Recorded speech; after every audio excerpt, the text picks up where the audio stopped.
when we consider the interphase, like your cell cycle will be divided into two phases. One is your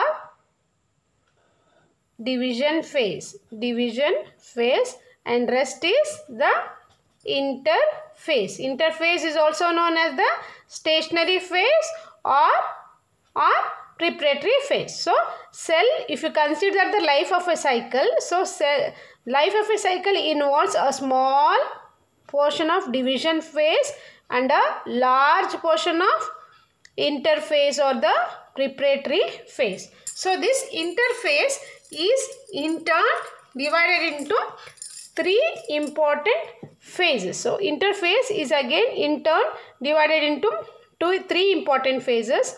One is your G1 phase, okay, then S phase, and then comes the G2 phase. So it is very longer, G1 is very longer, so you will be having the G1 phase, okay. Next we will be having the S phase, and next we will be having the G2 phase. So G2 phase will start from here, okay.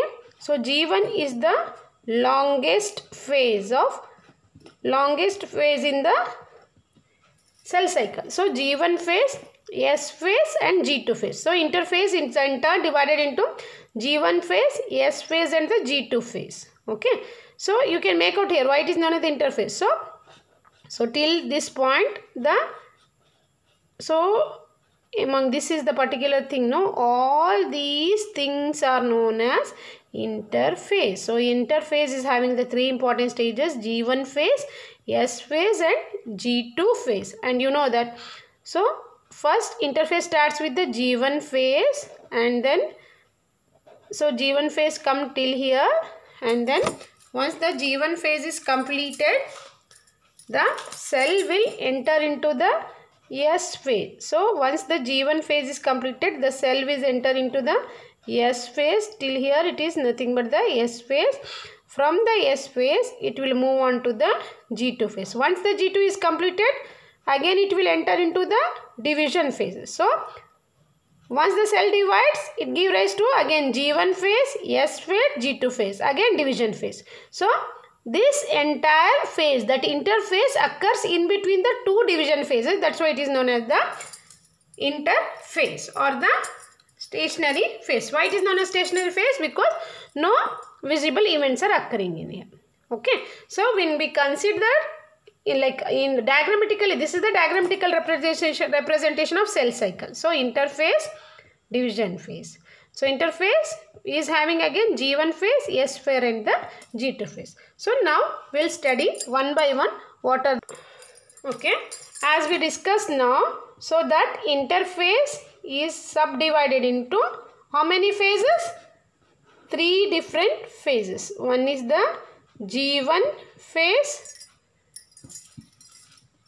So one is the G1 phase, second one is the S phase, and third phase is nothing but the third phase or the stage is nothing but the G2 phase. So interphase stage is in turn divided into three important stages: G1 phase, S phase and the G2 phase. Okay. So G1 stands for gap 1 phase. Okay. S stands for synthesis phase. Okay. G2 stands for gap 2 phase. Okay. All these three phases, that is S phase, G1 phase, S phase and G2 phase, together known as the interphase. Among these three phases, the G1 is the longest phase of the cell cycle.